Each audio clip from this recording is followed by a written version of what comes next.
हाय hello नमस्कार, welcome to Sonu fashion designer. तर मैत्रिणींनो, आजच्या आपण व्हिडिओमध्ये जो कटोरी ब्लाऊज आहे तर तो कसा स्टिच करायचा तो बघणार आहोत. त्यासाठी तुम्ही व्हिडिओ कंटिन्यू करा. आवडला तर व्हिडिओ लाईक करा, चॅनलला सबस्क्राईब करा आणि शेअर करायला मात्र विसरू नका. या ठिकाणी मी काय केलं, कटोरीचे सगळे पार्ट अस्तर आणि मेन फॅब्रिक जोडून घेतलेले आहे. त्यानंतर आपण आता कटोरी स्टिच करणार आहोत. बघा कटोरी कशी पकडायची आहे, कटोरी सेंटरला पकडायची आहे, मधोमध करायची आहे आणि इथं आपण 1.5चा आणि 2.5चा टक्स टाकून घेणार आहोत. बघा 1.5चा आणि 2.5चा टक्स टाकल्यानंतर आपण जी स्केल आहे त्याने सरळ लाईन वळून घेणार आहोत. आता इथं आपला त्रिकोण तयार झाला आहे. बघा दोन्ही पण कटोऱ्या मधोमध हे दोन्ही साईडला फोल्ड करून त्याचा मध्य करून त्यावर 2.5 आणि 1.5चे टक्स टाकलेले आहे. बघा वरच्या साईडला 2.5 आणि खालच्या साईडला 1.5चा टक्स टाकलेला आहे.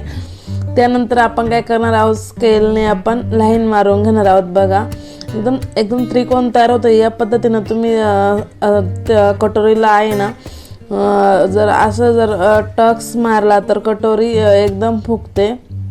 तर बघा एकदम सरळ लाईनमध्येच आपण शिलाई करायची आहे, जेणेकरून आपली जी कटोरी आहे ती खूप फुगते. आणि एक्स्ट्रा कापड आहे तुम्ही कट करायचा आणि तर तुम्हाला फोल्ड करायचा तर करू शकतात. मी तर फोल्ड करते. बघा कटोरी किती छान फुगली आहे आणि एकदम टोकदार आलेली आहे.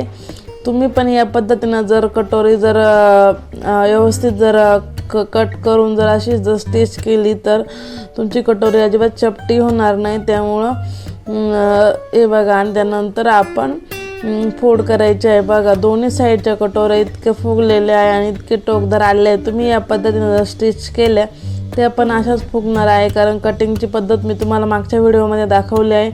आता स्टिचिंगची व्हिडिओ दाखवत आहे. तर आता बघा कटोरीचा साईड पार्ट होता तो खाली ठेवला आहे आणि कटोरी वरती ठेवून अर्धा इंचाच्या अंतरावर आपण कटोरी पूर्ण स्टिच करून घेणार आहोत. बघा हळूहळू पकडायची आहे, कटोरी खेचायची नाही, एकदम अलगद पकडायची आहे. याप्रमाणे आपली कटोरी आहे ती स्टिच झालेली आहे. बघा त्यानंतर आपण डबल शिलाई करायची आहे परत. तर खूप सोपी पद्धत आहे. आता दुसरी पण कटोरी या पद्धतीनेच आपण स्टिच करणार आहे. त्या अगोदर आपण जो साईड पार्ट आहे ते लावून घेणार आहे. साईड पार्ट उलटा ठेवला आहे आणि शिलाई टाकून घ्यायची आहे. तर याचे अस्तर आणि मेन फॅब्रिकचे पार्ट मी अगोदर जोडून घेतले होते आणि त्यानंतर मी तुम्हाला स्टिच कशी करायची ते दाखवत आहे. अशा प्रकारे जर तुम्ही ब्लाऊज स्टिच केला तर खूप छान ब्लाऊज एकदम फिनिशिंग सोबत तयार होतं. आता त्यानंतर आपण दाबटीप द्यायची आहे. बघा जी आपण खालची क्रॉसपट्टी जोडली होती तिथे दाबटीप देऊन घ्यायची आहे. बघा अशा प्रकारे काही जणी इथं दाबटीप देत नाही, पण अशी दिली तर फिनिशिंग पण खूप छान दिसते. त्यानंतर दुसऱ्या पण साईडची आपण अशीच कटोरी पार्ट जोडायचा आहे. बघा साईड पार्ट खाली आहे आणि कटोरी बघा. तर जर तुम्हाला एक्स्ट्रा वाटली तर थोडीशी कटोरीला कट मारून घ्यायचं आहे आणि जे आपण अस्तर आणि मेन फॅब्रिक जोडलं होतं एक्स्ट्रा कापड उरतं ते कट करून टाकायचं आहे.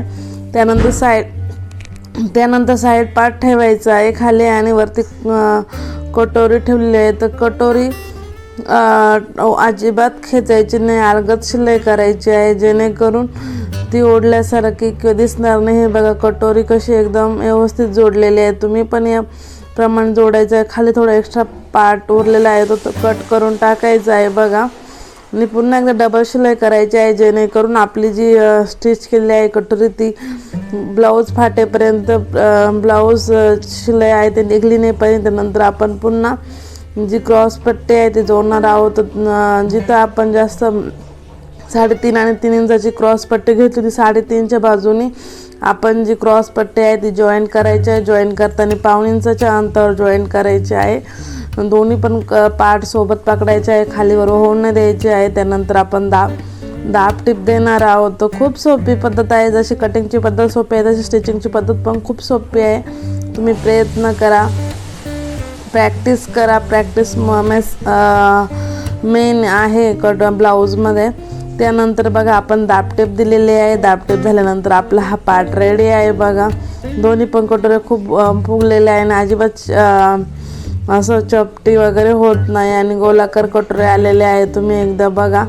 त्यानंतर आपण आता हुक पट्टी आणि आय पट्टी जोडणार होते. आता हा पार्ट उलट्या थोडं खाल्ल्या बाजूने ठेवला आहे आणि आता ही जी पट्टी आहे ती खालच्या बाजून जाईल, कारण ह्या बाजून आपण हुक जी आहे ती हुक ह्या बाजूने आपण हुक जोडणार आहोत. बघा खाली थोडं 2.5 इंचाचा मी अस्तरचा कपडा घेतलेला आहे आणि त्याच्यावरती 1.5 इंचावरची शिलाई करून घेतलेली आहे. बघा आता हा पार्ट आहे, आता थोडीशी टीप मारायची आहे आणि हा खाल्ल्या बाजूला जाईल. तर आपण जी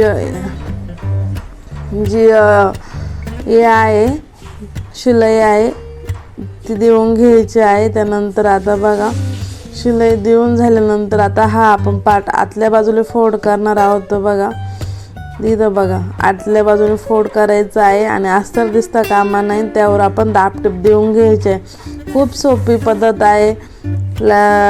व्हिडिओला लाईक करत चला, सबस्क्राईब चॅनलला करत चला, शेअर करत चला. ज्या महिलांना खरंच अत्यंत शिलाई कामाची गरज आहे त्यांच्यापर्यंत हे व्हिडिओ पोहोचवत चला. चला आता आपण दाबटीप देऊन घ्यायची आहे दोन्ही बाजूने. आता आपण टिपा टाकून घेतलेला आहे. तर या ठिकाणी आपण जे हुक जॉईंट करायचे आहे तो पार्ट झालेला आहे. दुसरा पार्ट पण आपण घ्यायचा आहे. बघा तो कसा ठेवला आहे. तर हा काय करायचा आपण उलटा ठेवायचा आहे आणि इथं पण 3 इंचाचा कपडा घेतला आहे मी. 3 इंचाचा कपडा पुष्कळ होतो. तर बघा त्यानंतर बघा खाली थोडंसं फोल्ड करायचं आहे आणि 1/2 इंचाच्या अंतरावर आपल्याला जी शिलाई आहे ती टाकून घ्यायची आहे. खूप सोपी पद्धत आहे. नक्की या पद्धतीने तुम्ही हुक पट्टी आहे पट्टी जोडत चला. तर बघा आता त्यानंतर आपण काय करणार आहे, आता बघा मी इथं कसं फोल्ड करते आणि पुन्हा फोल्ड केलेलं आहे. अशा प्रकारे आता इथं आपल्याला बटन लावायचे आहे. त्या बाजूला आपण आता हा हुक नाही जोडायची तर बटन जोडायचे आहे. त्या बाजूने आपण या बाजूने पण बटन लावणार आहोत. त्या बाजूने आपण छोटे छोटे होल मारणार आहोत जे की बटन त्यामध्ये जाईल. अशा प्रकारे हुक आणि आयपट्टीची हुक आणि बटनची पद्धत एकच आहे. बघा आता त्यानंतर हे दोन्ही पार्ट समोर ठेवायचे, सारखे करून घ्यायचे आहे. गळ्याला खोल आकार देऊन घ्यायचा आहे. बघा दोन्ही साईडला एकावर एक ठेवून एकसारखे आहे की नाही ते बघायचं आहे. त्यानंतरच आपण जे गळ्याला पायपिंग करणार आहोत ती करायची आहे. तर अगोदर आपण जे एक्स्ट्रा कापड आहे ते कट करून टाकायचं आहे आणि गळ्याला असं खोल आकार देऊन घ्यायचा आहे.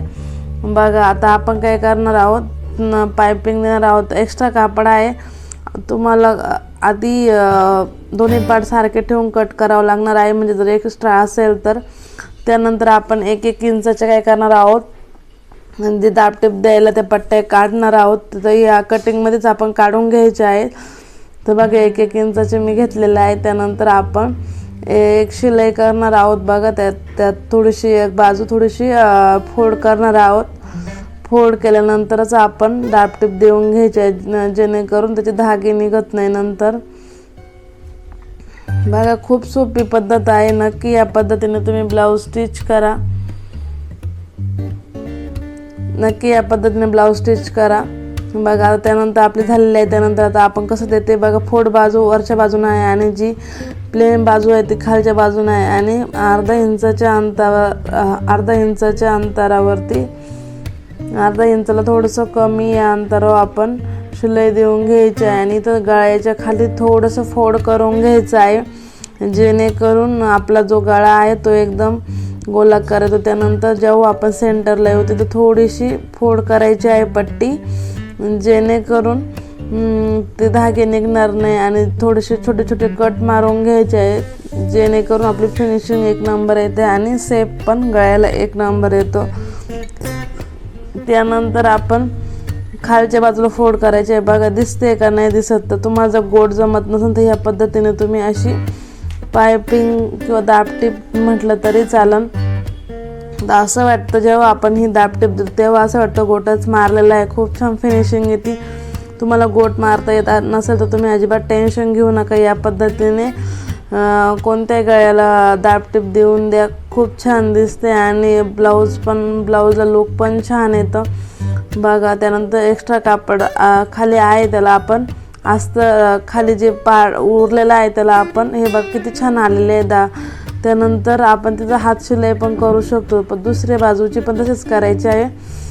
तर बघा इथं आपण पुन्हा एक शिलाई ह्या बाजूने टाकू शकतो, पण जाऊ द्या, आपण हा शिलाई केली तर छान दिसते. नंतर दुसऱ्या बाजूची पण हे बघा, एका बाजूला आपण दाबटीप वरून दिली, आता ही खालच्या बाजूने सुरू करायची आहे. बघा तर स्टार्टिंगमध्ये थोडंसं फोल्ड करायचं आहे, त्यानंतर अर्धा इंचाच्या अंतरावरती, अर्धा ते पाऊण इंचाच्या अंतरावरती शिलाई करून घ्यायची आहे. बघा त्यानंतर छोटे छोटे कट मारायचे आहे. आता इथं बघा मी एका बाजूला फोल्ड नव्हतं केली, म्हणून ती फोल्डची शिलाई मारून घ्यायची, माझ्या लक्षात नाही राहिलं.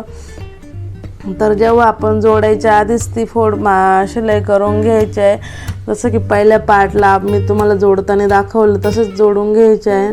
आणि नंतर मग त्यानंतर आपण ती पार्टला अटॅच करायचे आहे. आता बघा हे झाले आहे. त्यानंतर आपण छोटे छोटे कट मारून झाले, त्यानंतर आपण छोटे छोटे कट मारणार आहोत. त्यानंतर आपण दाबटीप देणार आहोत. तो खूप सोपी पद्धत आहे, नक्की ट्राय करा. तुम्हाला ही पद्धत आवडली असेल तर नक्की कमेंट करा. आणि जर तुम्हाला अजून काही प्रॉब्लेम असेल शिलाई रिलेटेड तर नक्की सांगा. अजून कसले तुम्हाला प्रॉब्लेम येत असेल तर कमेंटमध्ये सांगत चला, म्हणजे मला पण समजेल. आणि अशा प्रकारे आपला हा कटोरीचा पुढचा पार्ट रेडी झालेला आहे. तर तुम्हाला मी ब्लाऊज स्टिच करताना व्हिडिओ सगळे शेअर करत असते स्टेप बाय स्टेप, तर व्हिडिओ संपूर्ण बघत चला. आणि ज्या ताई सपोर्ट करत त्यांचे मनापासून आभार. व्हिडिओ पूर्ण बघितला त्यांचे मनापासून खूप आभार. आणि बघा अशा प्रकारे आपला पुढचा पार्ट रेडी आहे. बघा किती छान फिनिशिंग, कटोरी पण खूप छान फुगली आहे. बघा फायनल लुक बघू शकतात पुढील पार्टचं. थँक्यू.